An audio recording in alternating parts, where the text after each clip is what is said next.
Hi, listeners. It's Natalie here for my penultimate episode of the No-Till Market Garden podcast. I have some feelings about that, but I'll wait until my ultimate episode to give a real goodbye. For this episode, I chatted with Louis Geller from North Spore, which is a mushroom company based out of my home state of Maine. I have known about North Spore since they were founded, which I think was about 10 years ago, and watched their business grow with great enthusiasm because their mission is really cool to bring mushroom cultivation to the masses. And they're doing it very successfully, putting together amazing educational resources to help people get going. I encourage you to check out some of the resources in the show notes for more specifics on cultivating different mushroom species and the different growing systems they've been working on.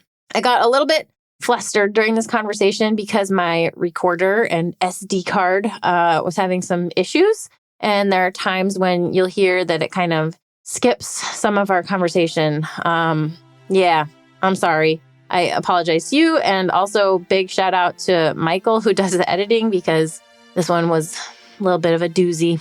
Funny enough, this was not the first time Louis encountered technical issues on a podcast interview. I guess he had to completely re-record an episode he did with the epic gardening podcast, The Beat. I didn't want to do that to him again.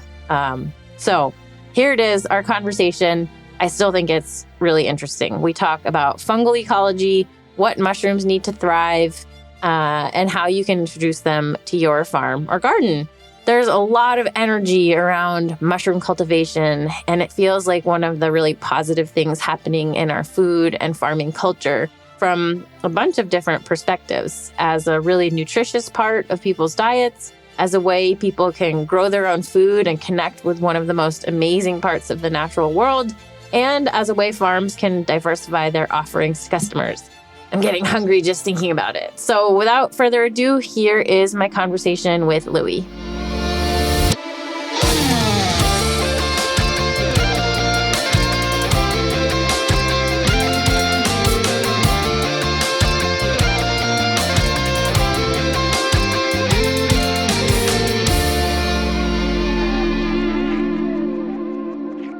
Today's episode of the No-Till Market Garden podcast is brought to you by Farmhand. I don't know about you, but I got into farming to grow food, not spend my time creating pack lists, writing newsletters, responding to emails, or maintaining web stores. If I could spend less time on my phone and computer and more time farming, that would be a win. Enter Farmhand. Farmhand is the only all-in-one virtual assistant built by and for CSA farmers. It takes care of the admin, managing orders, customer communications, and automating tedious tasks so you can get back to doing what you love. On average, Farmhand saves CSA farmers 6 hours a week. That's 6 hours you could spend with your family, out in the field, or simply taking a breather. So, what would you do with an extra 6 hours? Now's the time to get your systems ready for next season. Learn how Farmhand can help at farmhand.partners/no-till. Today's episode is also brought to you by ASAP, Appalachian Sustainable Agriculture Project. ASAP, Appalachian Sustainable Agriculture Project, will offer the Business of Farming Conference on Saturday, February 22nd in Asheville, North Carolina. This annual conference brings together professional and aspiring farmers from across the Southeast to network and share resources to build viable farm businesses. Scholarships for BIPOC and limited resource farmers are available, as well as discounts for farm partners registering together. Registration opens in mid-November. Find out more at asapconnections.org. That's asapconnections.org. All right, enjoy the show. Let's just start with you telling me a little bit about yourself. So like when you were a little kid, was your dream to work for a mushroom company? And did you always like mushrooms, or was that something that you came around to when you got a little older? Well, I definitely had no real interest in mushrooms at all. I'm not even sure. I definitely never ordered them at restaurants. I think I would eat them because I wasn't a particularly picky eater. But I was always really into nature and spent a lot of time camping as a kid. And I think that's how a lot of these things start, and just loved all of it. My mom worked for the EPA, and so environmental science, and my dad was an environmental lawyer at one point. So it was really in my blood, and gave me some sort of guidance through to college, where I majored in environmental science. And that's how I found mushrooms. It was one book, you know. Ooh, what was So the as book? yeah, it was. So it really wasn't as a child. I was primed for it, but the book was Mycelium Running by Paul Stamets. And one of these Yeah. days, I'll have to tell him. He's heard it a million times, but I got to tell him someday. I had some colleagues that just met him actually, but it's Mycelium Running was brought to my attention by a friend of mine in a ethnobotany class taught by Martin Quigley at the University of Denver. And Professor Quigley was really adamant that we for them. It's like, come up with some kind of research. Like, I'm looking to sponsor some. And so my friend Nick, who by crazy coincidence lives in Maine now too, he showed me this book and was like, hey man, like, you got to read this and let's like come up with a project based on this. And so I did, and my mind was blown. And we decided to grow some oyster mushrooms on contaminated straw. What was it contaminated with?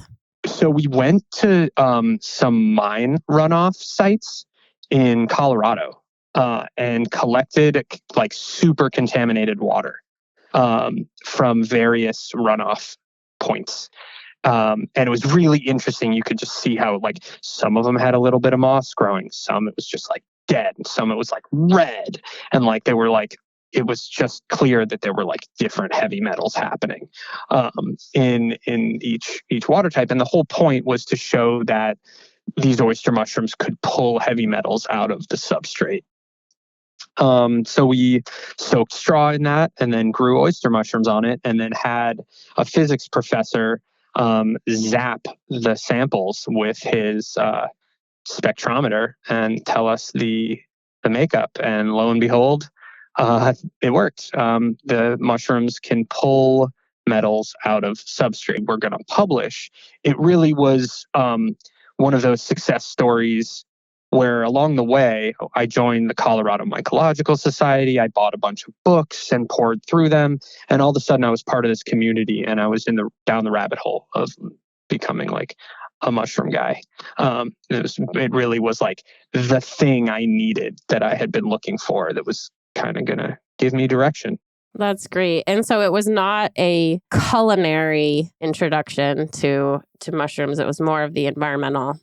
Yeah, the mycoremediation was a big one, but just even more basic than that. I just hadn't really learned much about them at all, and they're super weird from festivals everywhere. And it's like everybody's got a mushroom guy at their farmers market, and there's mushroom people of all sorts doing amazing things, dyeing fabric with mushrooms, and it's just this zeitgeist, this revolution.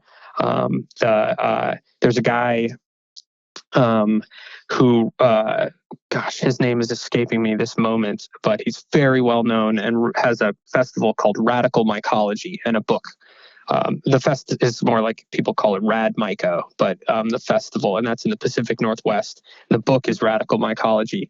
He's got another book called The Mycocultural Revolution, and he really coined that term. What is his name? It's I'll think of it. I promise. It's I look at that book all the time, so it's ridiculous. But that's sort of what's going on, is this mycocultural revolution. And as people, we do get ahead of ourselves with like what it's sort of going to accomplish, right? Like, I learned a lot in that book by Paul Stamets, that Radical Mycology, about how mushrooms were going to help save the world, and they were going to do all these amazing things. And a lot of that mycoremediation stuff is just now, 20 years after the book was written, starting to gain a foothold. There's some commercial efforts. There's some B2B and some B2C efforts going on out there, but it's slow going to find the real practical applications for this, because it's tough to do it in a way that makes sense and is convincing to an organization like the EPA, for example. I'm curious, like when I was growing up, to take it back to sort of this culinary aspect, when I was growing up in middle school, I became a vegetarian. And I remember everywhere, every restaurant I ever went to, it was like the only vegetarian option was a portobello mushroom burger, or like grilled portobello mushrooms or something. And I have to admit, I did not really like them. And it was only later that I was like, mushrooms are amazing and delicious. And so I'm curious, what is your favorite mushroom and your favorite way to prepare it? You sometimes hear mushroom folks like myself and people in the portobello, which, by the way, if your listeners don't know, they are the same species at this point. They're just, grown out to be more mature, and they're perhaps different strains and things like that. But I think those are great, when prepared well. Button mushrooms are really, really tasty. I have to say, the mushroom that I feel from a culinary, from a cultivation perspective, from a visual perspective, it just has to be my favorite. And it's sort of a boring answer, is shiitake.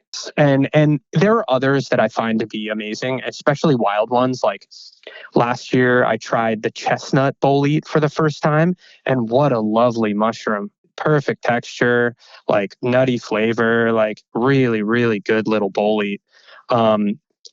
And I have those experiences. Hen of the Woods is phenomenal when prepared right. I have a friend. I just told him today that I want to order more of his Hen of the Woods jerky that he makes. That's really, really good. But on like a base level and what I interact with and cultivate, shiitake. I have many, many logs in our backyard here at North Spore. Not maybe 30 good shiitake logs, and we've got other species too. And several weeks ago, we dunked them again. We soaked them in water, which can instigate growth very predictably.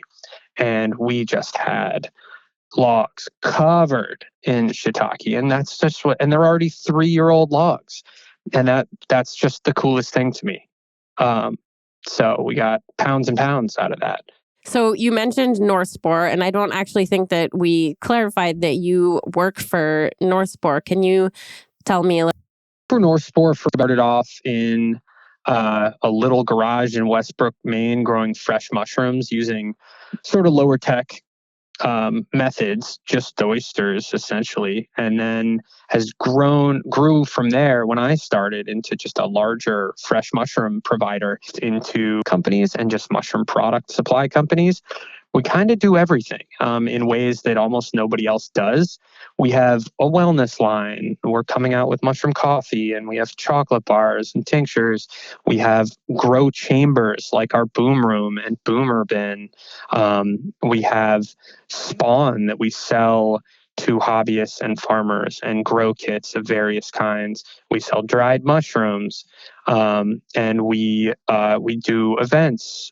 We do all sorts of things.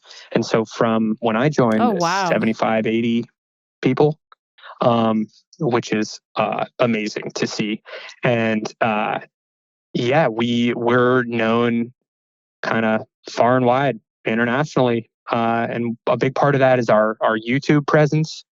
We've got a lot. We put out a lot of content, a lot of educational content that's become foundational to a lot of people, since sort of we're OGs in this world a little bit. When we go to events, it's really, really amazing. People will come up to us and say, I'm here because I watched your videos. Just this past annual Sam Ristich foray in Cape Cod, just for a day with a colleague of mine. And it's really cool. These are people who are like diehard conservationists and the like really experienced mushroom identifiers, foragers. And they had presentations by, lots of people with PhDs, like microscopy, genetics, very, very skilled people. And what was my point on that? What was I just how North Spore has created this presence? Oh, yeah. So I was walking out to the bus to go on a foray, and this guy just walks right up to me. He goes, "Oh, you're Louie from North Spore." And I go, "Yeah, man, what's up?" And he's like, "Oh, I've watched all your videos. They're great. They've helped me so much."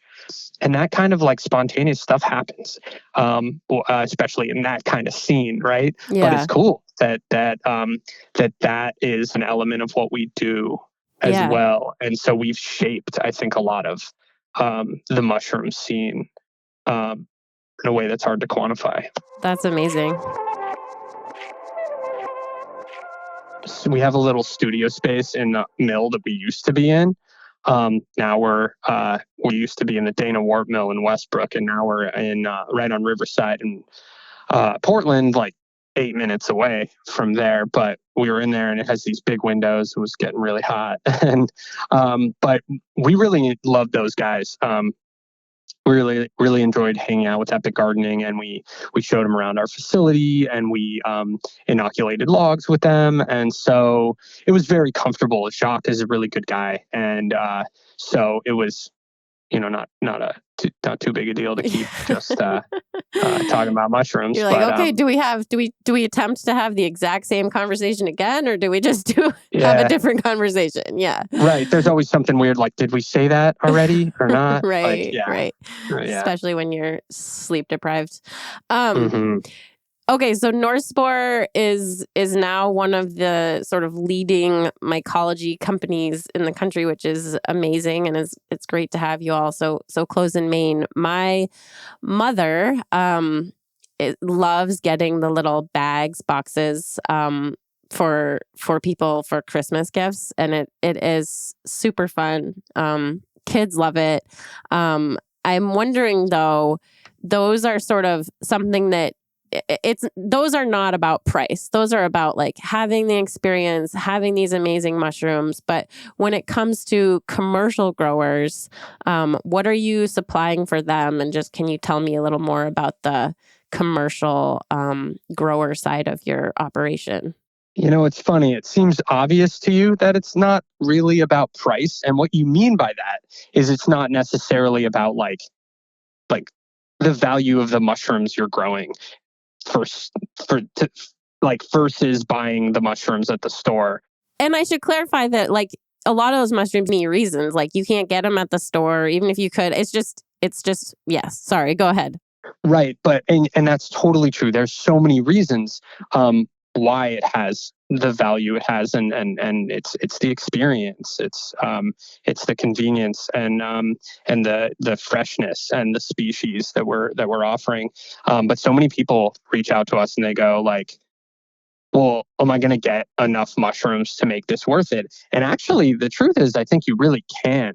When you price it out and you look at what those would cost at a farmer's market, and if you do it well and you get multiple flushes out of your box, because they're perfectly capable of 3 at all times. Like if you're not getting 3, it's about hydration almost always. Mold can happen, but I mean, my dad, who's not a professional horticulturalist or hasn't really done much with mushrooms, he got 5 flushes out of his last pink oyster box. Oh, wow. Because of moisture. And so at that point, he probably got like 2 pounds or so of mushrooms. And this is a 4-pound box. So that's a lot of biological efficiency. That's a lot of food coming directly from a block of sawdust. And, if you do the math on what, we used to sell, I mean, maybe it was half or 3/4 of a pound. We would do it by volume a lot of the time, just by pints and quarts. That would have been like $12.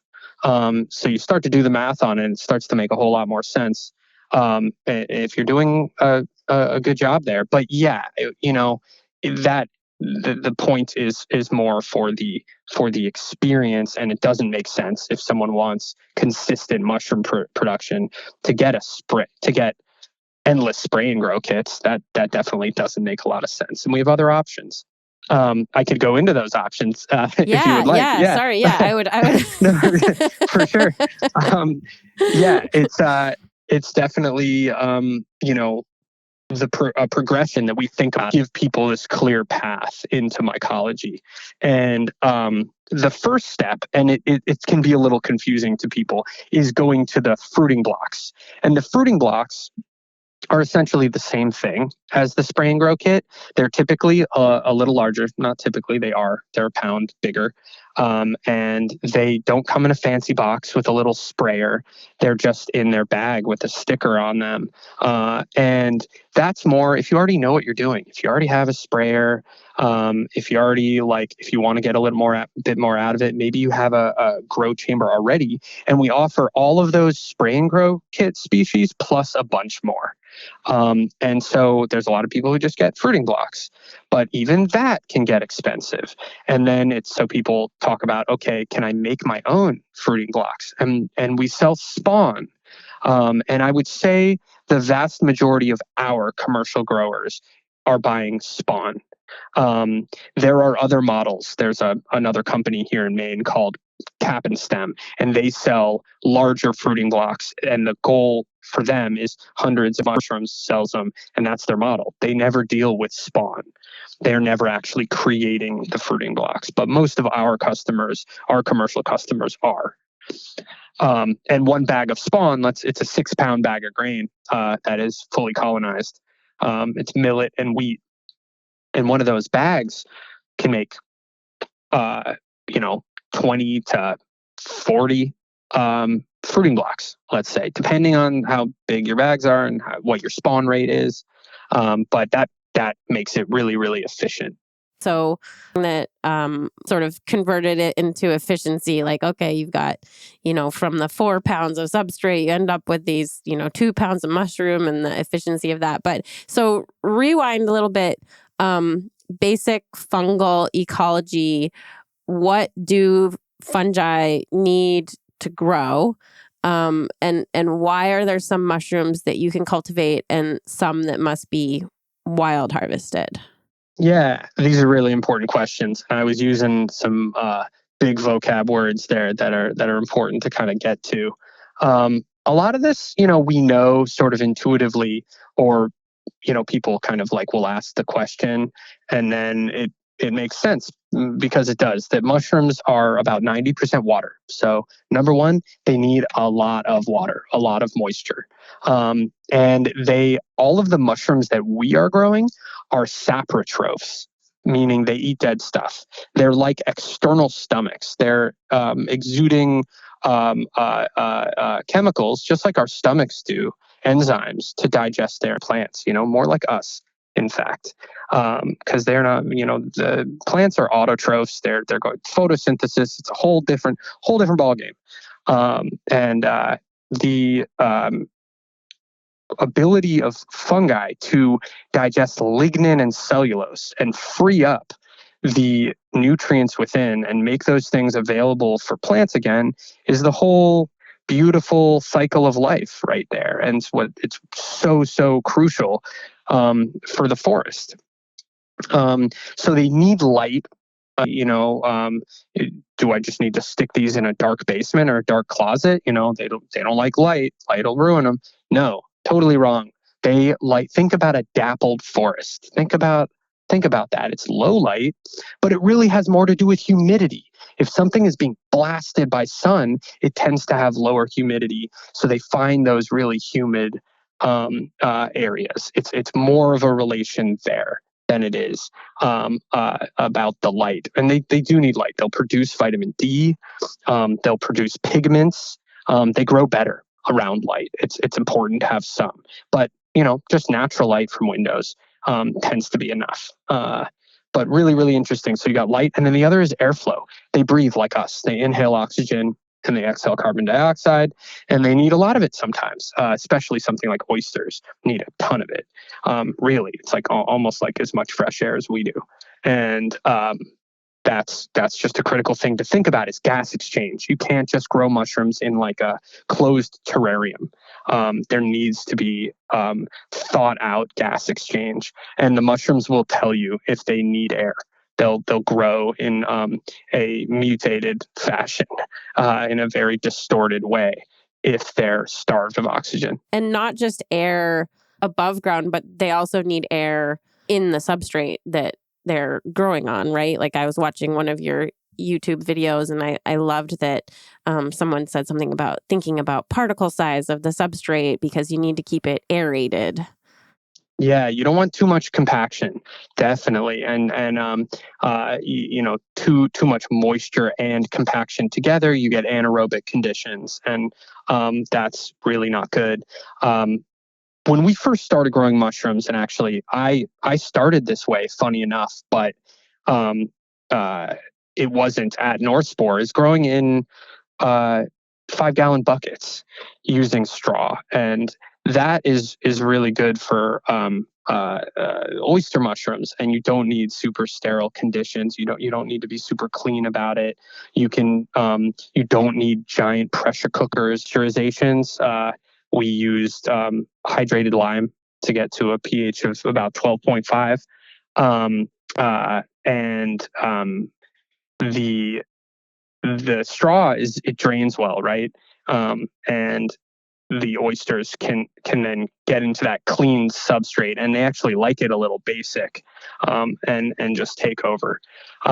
So particle size matters a great deal. We moved from the buckets to bags, and this is a big. Imagine having sadly, there is a lot of plastic waste, but this is how it's done. Is you go to these sort of one-time use bags, and they have built-in filter patches, and the bags can handle this intense cooking and all the enzymes and all of that the mushrooms secrete. And the filter patches allow the organism to breathe, and you need to have there's air in there through the substrate, and it won't get to the bottom of the bag, and that can be part of the problem. There is just like air kind of penetration. But they don't need a ton during that colonization phase, in comparison to fruiting, which makes sense. I mean, how much air really is in a log or in the soil in comparison?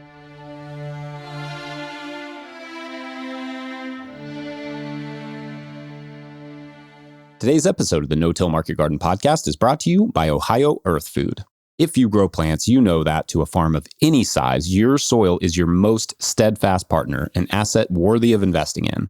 Since 1972, Ohio Earth Food has been the go-to source for the highest performing and most cost-effective granular and liquid fertilizers, seed starting soils, foliar sprays, and disease and insect controls, all approved for use on organic farms. They deliver them right to your farm, too.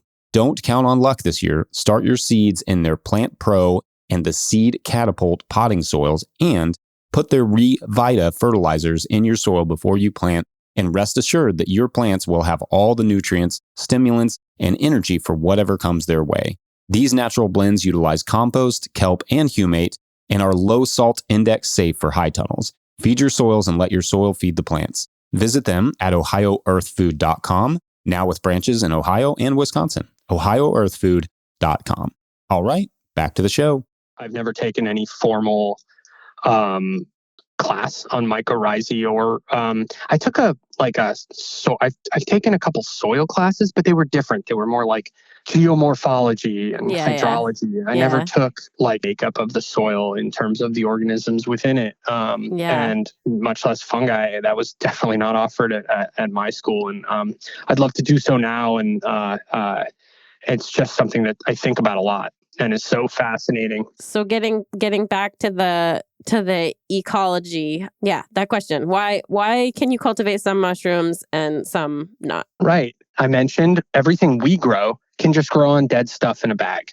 Right. That's why we can cultivate it. But there's so many other mushrooms, many, many more of them, that require special relationships with plants. These are called mycorrhizal species. And that mycorrhizal relationship is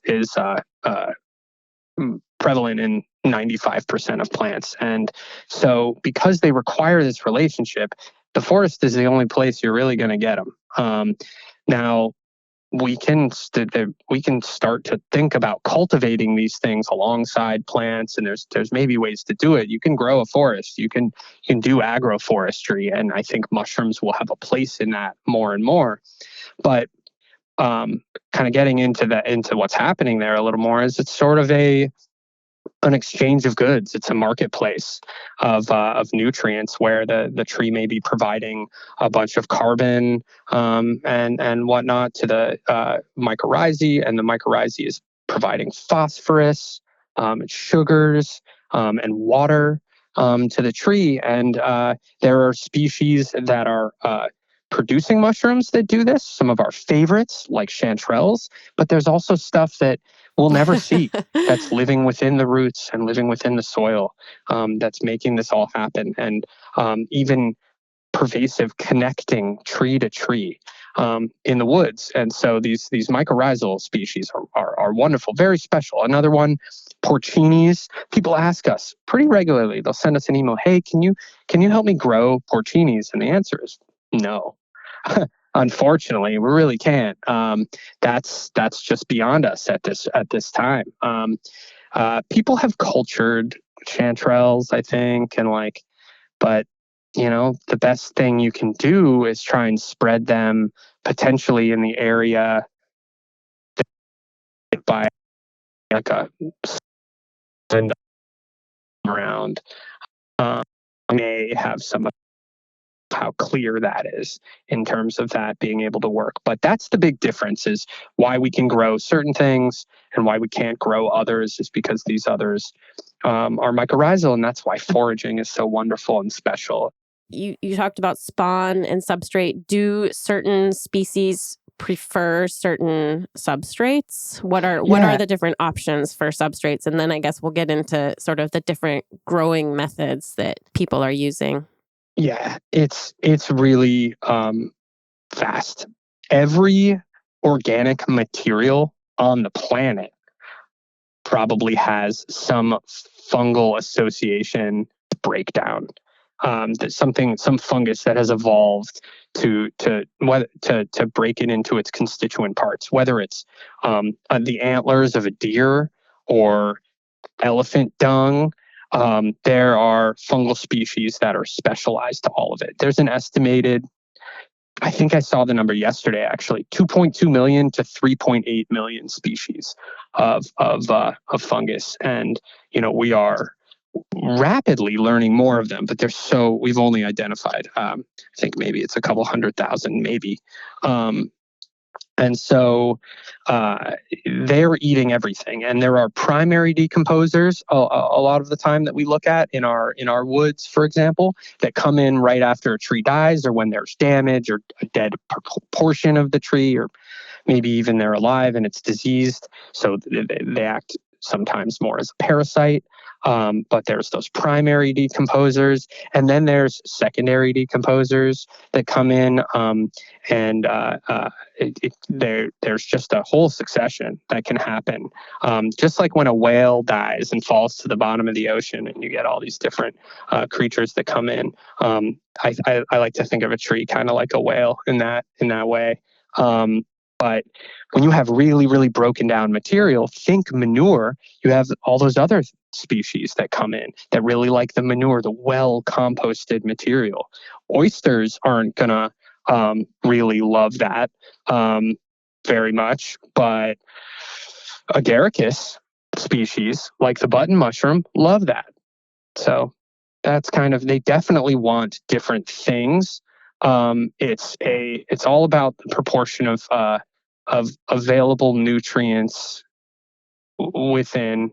Obviously, the hydration matters, nitrogen matters, protein matters. You have things like cordyceps, which grows on protein-rich substrate because in nature it grows on bugs, caterpillars. Hey, everyone, I'm just interjecting here because this was a question that didn't really get recorded well, but I asked Louis how they get the mushroom inoculum into the substrates.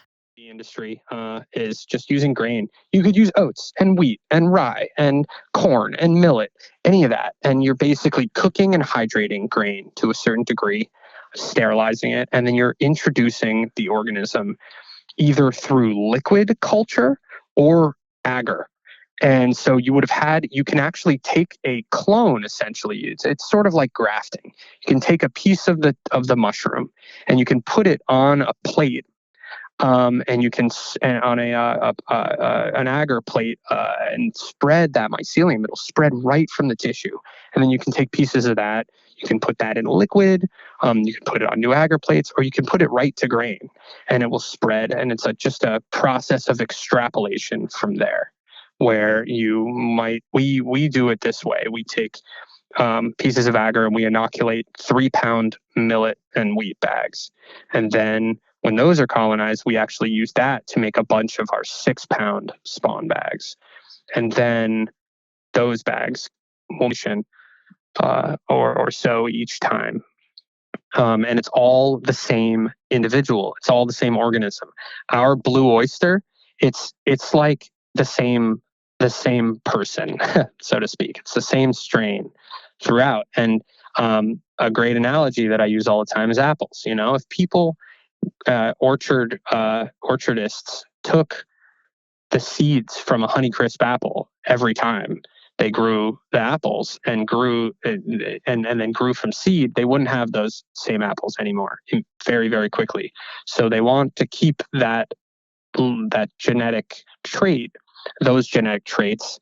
So they graft. So yeah, I'm particularly interested in how mushroom production might fit into different kinds of farms that have different resources available, like a farm that has a woodlot versus an urban farm versus a farm with a hoop house, or an orchard that has these perennial beds.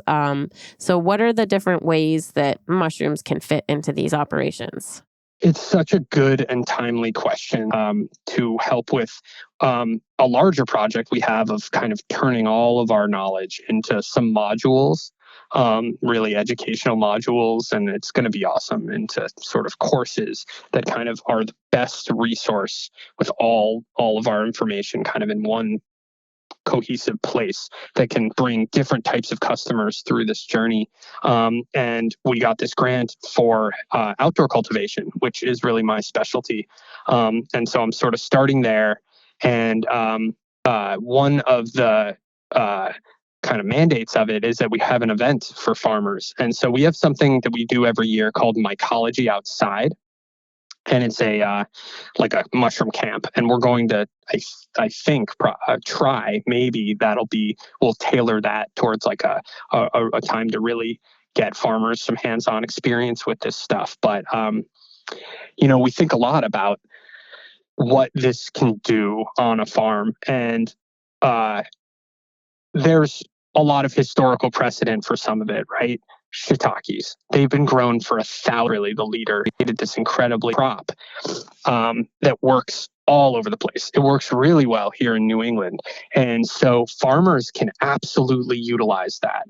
And we've got lots of woods here. So growing something like shiitake can very easily be a crop for farms of various types. And I've seen it. I've seen people at the Portland Farmers Market start to dabble with shiitake and offer it alongside their other veggies, which is a great one. So it's probably the king, I would say, on the outside. There are other things to consider, though. There's wood ear that isn't done enough, which is done in massive scale on logs in China. In the South, there are things like paddy straw and milky mushroom. And kind of on that note, we have things like wine cap that we can offer for growing in beds. And the benefits are not just the mushrooms themselves in that case. The benefits we're just learning about the myriad benefits, about the fact that you're breaking that material down faster into soil that is then nutrition for your plants. It's retaining moisture. It's fighting harmful nematodes. It may even be increasing mycorrhizal relationships, down the line, and increasing that soil health in that way. So you're really building the health of your soil by doing it. Because the truth is, I think it's a tough proposition for wine cap to be a farmer.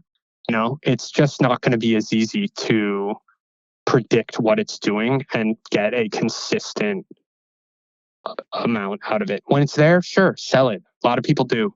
we've got lots of farmers. My friends at Winslow Farm, they do a bunch of that and have gotten grants to do more of that. And it will be something you can sell, but I have yet to be convinced. So is that more like, all right, you're already mulching this space with straw.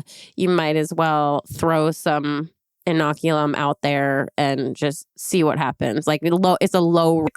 Absolutely. Yeah. It can grow on almost anything, something like wine cap. Shiitake, they want, hardwood logs. Wine cap, it's going to grow on almost any agricultural waste. And it has a bunch of other benefits being a colonized substrate there, and you get edible mushrooms out of it that are really tasty. It's a very cool thing to do. How is their shelf like? I know one of the things about shiitake that is so nice is that they do last a while. Like they're lasting a week in the fridge too. They're fine, similar to button mushrooms. You just don't see them as much. They just haven't entered mass cultivation. You can grow them inside too. It's not done as much. They tend not to work as well. But you definitely can grow them inside. And so wine cap is it's sort of the shiitake of the bed world. And there's a lot of people working on figuring out what its capabilities are. We've got a guy, Noah Olson, over at the University of Vermont, doing probably the biggest wine cap study I've ever heard of. Maybe the biggest one that's, I don't know, of its kind that's ever been done.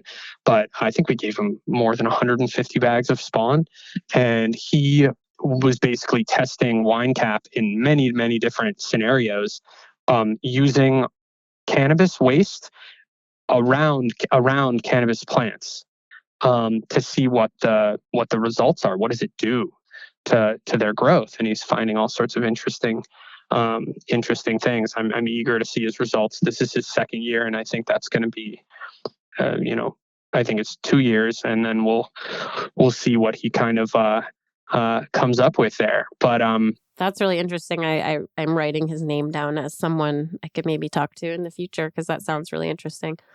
He's a cool guy. He does good work. And we had him at Mycology Outside this summer as a guest to speak on the work he's doing.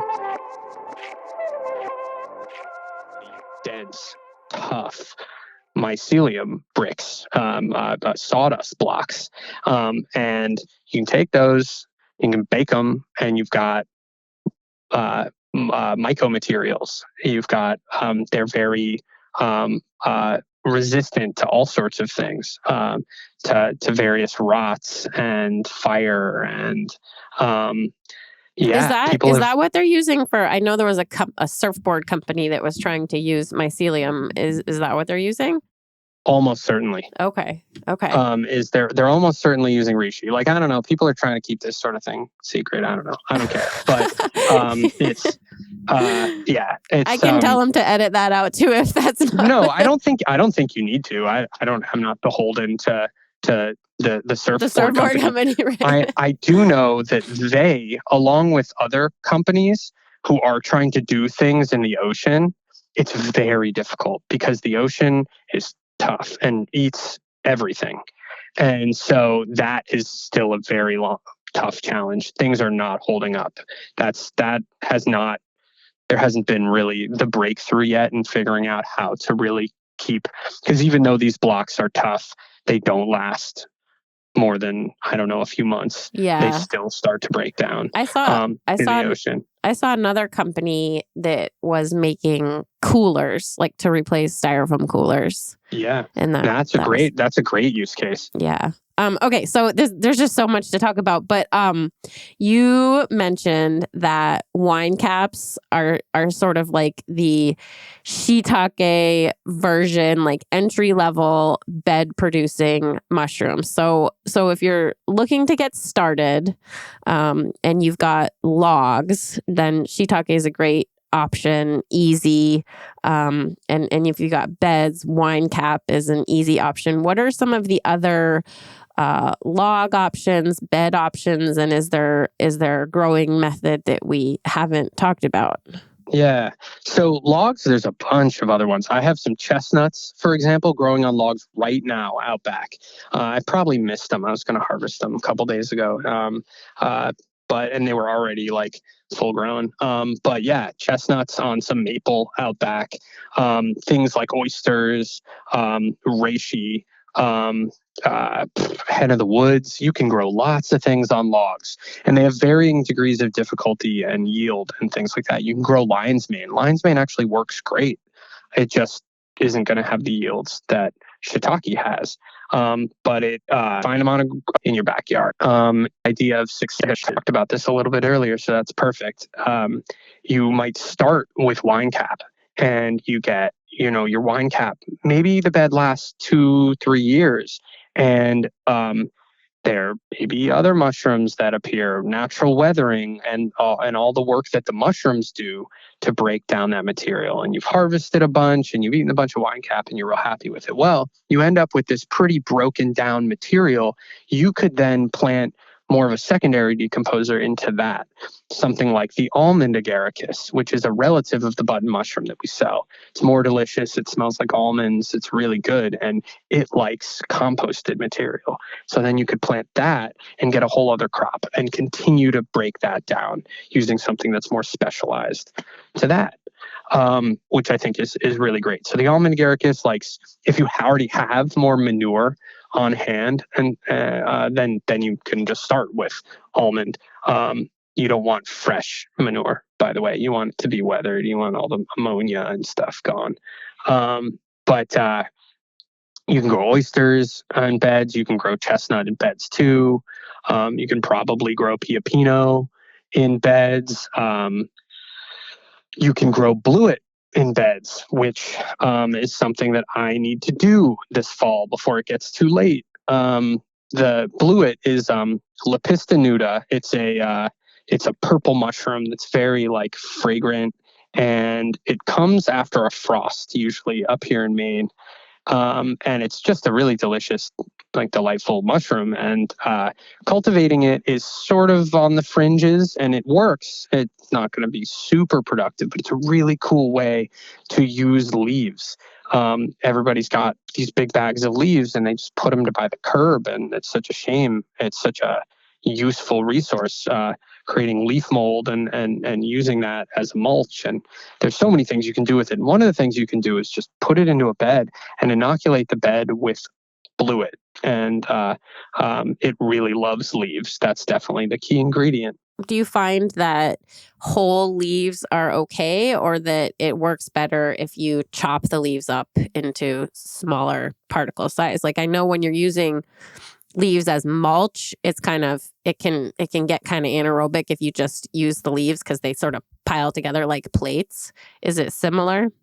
Yeah, you're gonna. I've seen success both ways, frankly, but I think chopping it up is awesome. It's a better idea. You get more surface area. It's a really good way to go. And even layering with a little bit of other stuff. Blewit's going to be growing on kind of like the forest floor, path edges, kind of mixed material in it.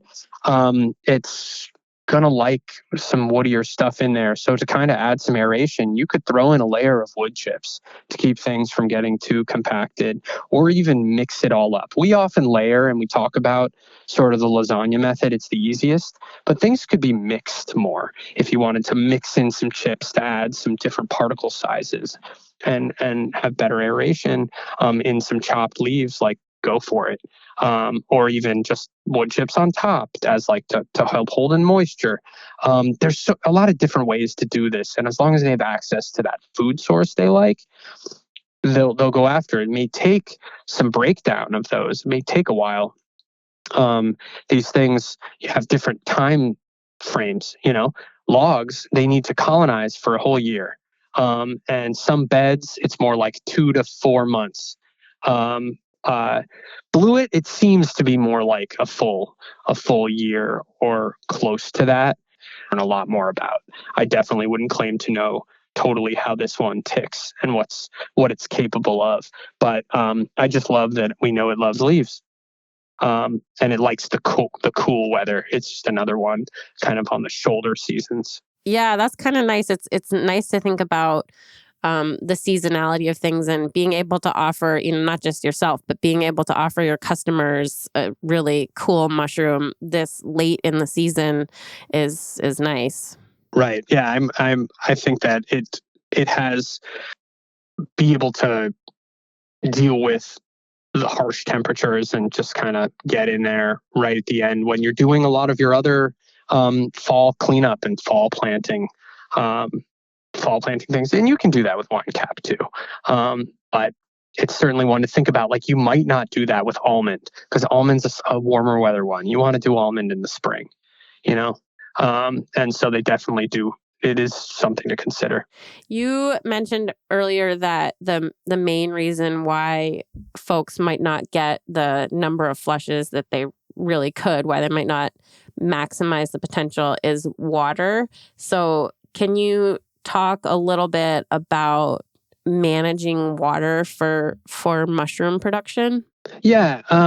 We were talking about commercial growers and we talked about outdoor stuff, beds and logs, but these small farms, if they've got a room somewhere in a barn, whatever, that isn't being used, they could be growing indoors as well. And they could do buckets in a very similar way to what North Spore did, or they can do bags hanging and you can start a small indoor operation, have that be supplemental as well. And there are plenty of people that do that. We have more commercial growers who just focus on mushrooms, though. Definitely. A lot of the people who I think are doing both may not be in our commercial program and kind of under the radar. Like we don't really know that they're doing both because they're not part of the commercial program. Um, but I wanted to say that, but I'm sorry, I sort of lost the thread. No, Yeah. that's totally fine. I was asking about moisture management and even Oh, yes. not just for the indoor production, but like for outdoor production as well. Are there things that people should consider? Yeah, and that's why I know why I thought of that. And the reason is because indoor producers, they're going to set up misters and hydrofoggers and drip lines potentially. Well, not really drip lines, mist lines. And so you can do some of that same stuff outside. Definitely people do. And a lot of that happens in like greenhouses. Well, growing in the US, it depends so much on where you're at.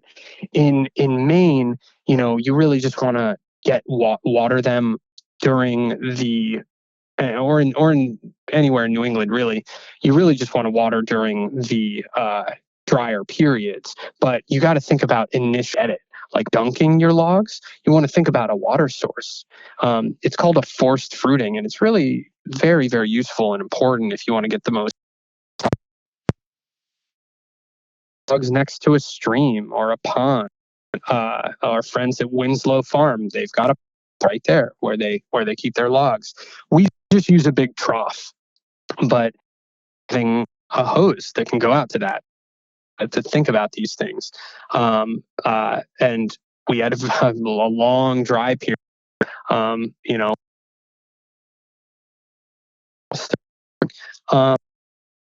in Maine, and so I was out there watering a lot to supplement that.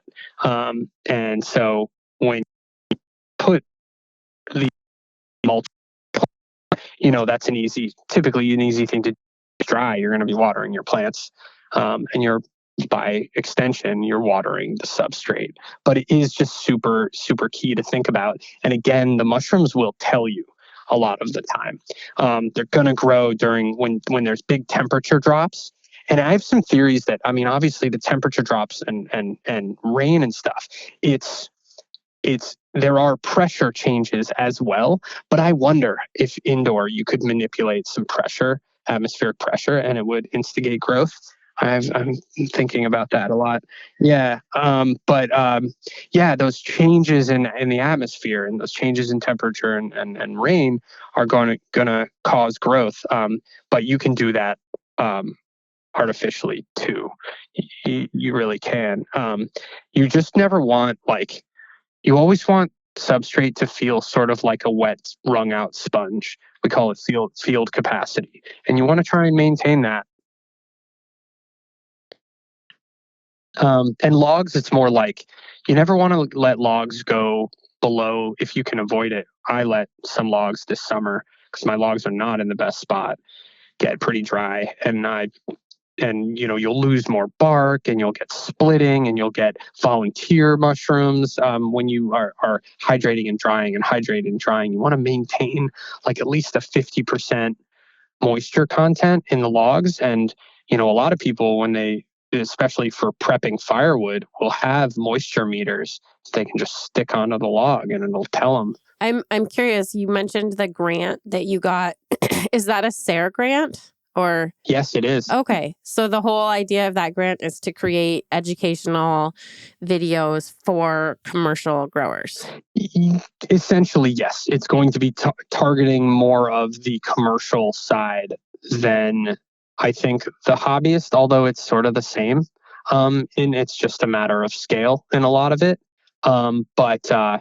Yeah, it's going to be video content. It's going to be this event. There's more. This is brand meeting on Monday to learn more about the grant myself. And yesterday was the first day I began sort of putting down my first draft of like the structure of this, and started thinking about, okay, what resources and people do I need to tap? What questions do I have that I need to know?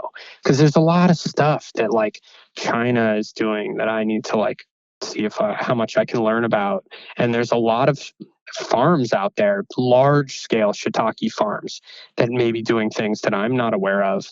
But I do have connections, and I aim to find out during this process. Nice. Well, I'm sure that'll be a super valuable resource.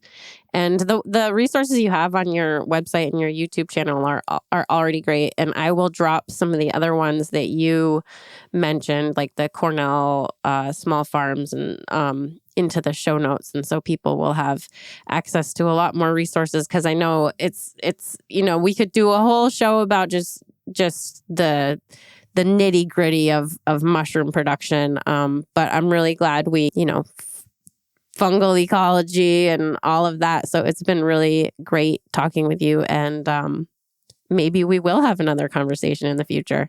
Yeah, I'd really like that. There are a lot of other topics to talk about, and experiences and interesting people in the field. And I just, I think that it's really, really cool and really big rush to go outside and see mushrooms growing, and to think about their role in your garden in a whole different way. Diets too, like it's very funny. I sometimes crave mushrooms, and I'm like, there must be something that I'm not getting. Like I need it. I need mushrooms right now. Yeah, and they're full of nutrition, and one of the biggest things is that they're largely fiber. They're largely like prebiotic fiber that is feeding your gut microbiome. And so like super, super important.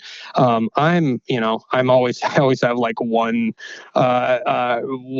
medical piece of advice, right? I'm sort of biased in that way, but a lot of times I talk to people when they're like, I have this stomach issue or that stomach issue or autoimmune issue. And I'm like, hey, like it all comes down to like what you're eating in the gut, and like, are you eating enough mushrooms? Like legitimately, because that is a huge factor with health, and a lot of people don't eat any. Yeah. And so especially in this culture, like my husband is from Japan, and so any grocery store you can find lots and lots of mushrooms, and I love that. And you can buy inoculated shiitake logs in the hardware store. So right, maybe that's wild. Maybe we'll be there someday. Exactly. I hope so. And we've got we've made a lot of progress, and yes, I think we will. All right. It was great talking with you, and yeah, we'll be in touch. You too. Talk soon. Bye.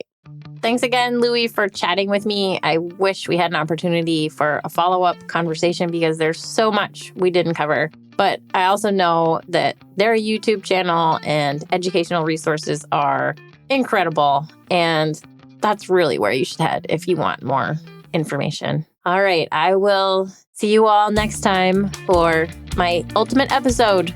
Hope you're doing well.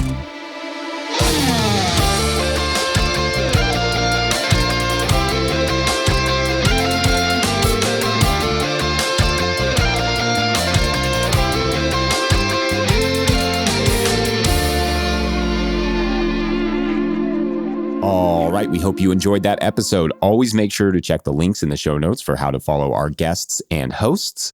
The No-Till Market Garden podcast is a free show that is supported by folks like you who contribute every month over at patreon.com/no-till-growers. That support helps ensure all the shows we do, from the Seed Farmer podcast to the Winter Growers podcast, the Collaborative Farming podcast, the Composter podcast, Growers Daily, and of course, the No-Till Market Garden podcast, can continue to go and grow. You can also find books and hats as well as an active forum over at no-tillgrowers.com.